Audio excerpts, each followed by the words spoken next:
So for our last video, we're going to be talking about perception of others.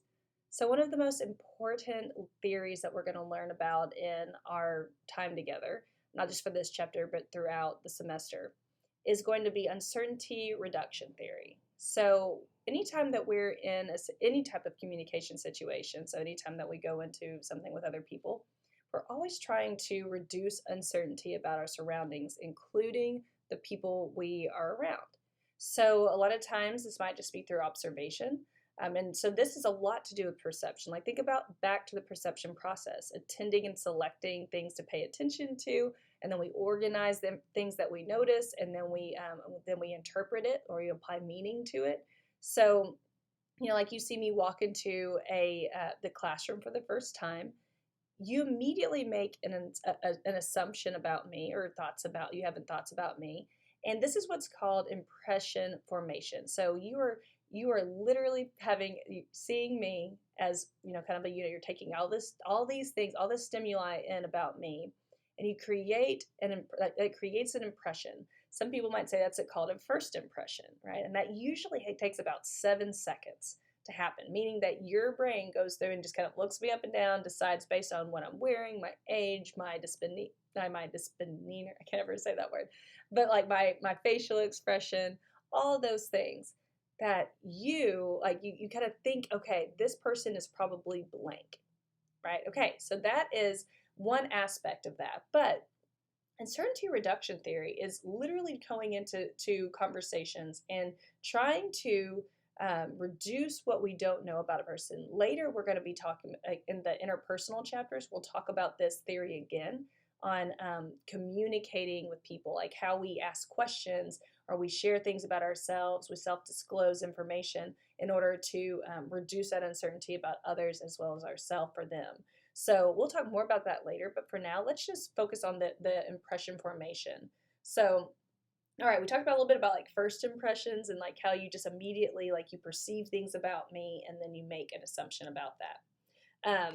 Another thing that we need to understand is that one of the main ways that we make these assumptions, or like after the initial, I guess you could say the initial just meeting somebody assumption, we also have to know about attributions. So attributions are the reasons that we give for people's behaviors. You may not be aware of it, and maybe it be unconscious or it might be very conscious what you think. But attributions are usually like they fall into two categories: situational or dispositional. Meaning dispositional means, is that like my normal disposition? Is that just who I am? Or situational, like is it just situationally that I'm like this? So for a different example, let's say you're having a birthday party and one of your and two friends are late. Okay, two of your friends are late. You're trying to order food. Like say you're all having a big dinner. Two friends are late. With friend A, you've known both of these people for a long time. But for friend A, this particular friend is late to everything. That's the friend you have to call and say, hey, I got to tell this friend 30 minutes early for them to be there on time. The other friend B, is usually they're the friend that's there 10 minutes early, usually always there. So whenever they finally arrive, each one of them, so say friend A shows up, most likely you're going to go straight to dispositional attribution. Like meaning that the reason for their action is because they're just always late. So it doesn't matter if that friend actually was going to be there 15 minutes early, but then there was a car wreck on the interstate that backed up the interstate for 30 minutes and then they were 15 minutes late. You're going to assume no matter what that they were going to be late regardless. That would be dispositional. But friend B comes in, maybe they both had been in the same traffic jam, and friend B comes in and your immediate reaction is to say, oh, what happened? Right? Because that you look at this as situational. For this friend to be late, it must be a situation that happened. They normally just aren't late. So their reasoning is very much applied then to past experiences. Like I said before, everything when we were dealing with people is all about perception. So before when we were talking about you take in a stimuli and then you organize it and apply meaning to it, the stimuli in this situation would be your friends being late. Well, you immediately organize that information and you apply meaning to it. Okay, friend A is late. Dispositional attributions, probably because like I organized that. Past files tell me that this person's always late, so they're probably just late because they didn't get ready on time, right? So it's just dispositional. You're just late because you're always late. And then the other one, you say, okay, well, let me look at my file with this person. Oh no, they normally are never late, right? They're normally never late, and they're usually on time. So this is probably something that happened. Situational attribution. It's probably something happened to them. And so that's a perception process at work with how we perceive people, but also like with impression formation, but also once we know people and once we kind of are like interacting with them, how we apply like attributions to them, to their actions. See how that works? So that is impression formation, and I think that's really important to recognize because sometimes we can kind of pigeonhole people. We kind of put people in like, like put them in this box and say this is who you are, and then sometimes just like we can have inaccurate views of ourselves, we can have inaccurate views of other people, and so that's what I'm going to move to next, which is inaccurate or distorted views of perception of others. Usually this happens because of selective perception. So like you perceive one thing about them that you might view as negative, or one thing, not even negative, but you might just, or could be positive, right? You could say this one thing, you select this one thing and you say this is kind of who they are. That's selective perception, and you just ignore anything else that you see. So that would kind of lead us to what is called forced consistency. And forced consistency means that we're trying to make this person in our head, we're trying to make them fit this perception that we've created of them.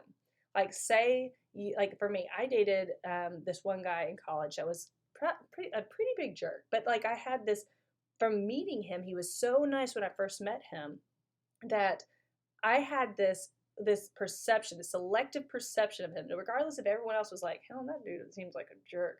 I was like, oh no, he's so nice. Y'all don't know. You don't know. Red flag. Okay, that ever happens to you, red flag. But I was like, oh no, he's really, really nice. And so then he would do mean things to me, and I would be like, oh no, but in my head I thought, oh well, that's probably just because. And so I did the whole like situational attribution, like, well, that's not really who he is. He's not really a mean person. He didn't mean to not call. He didn't mean to not. And I kept making excuses for him because I was trying to do this force consistency. I tried to say like, this is who you are.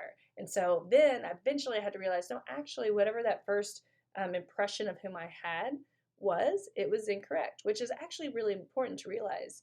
Sometimes we can get so like gripped to someone's first impression, that our first impression of someone, that we lock them in there, and that might not actually be how they are. So, okay, and then we have, so this is how sometimes it can lead, and it can get real, this can get real passionate.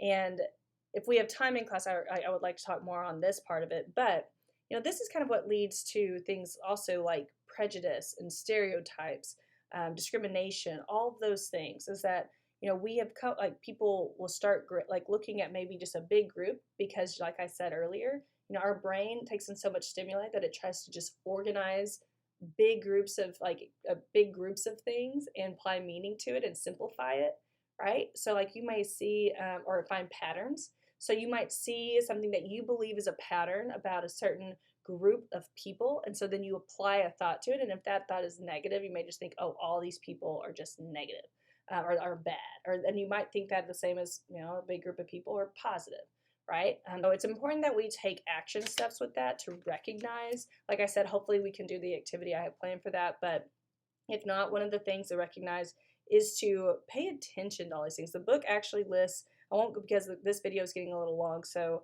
I'll just say make sure to go look at the book for the different steps to change your perception of others. It lists 5 steps to help you create a perception check. So I would just go through that. It's very simple to understand, but I would do it and really hope maybe look at your own perception of others and make sure that it's actually accurate, and that you're not having any type of inaccuracy in your thoughts of others.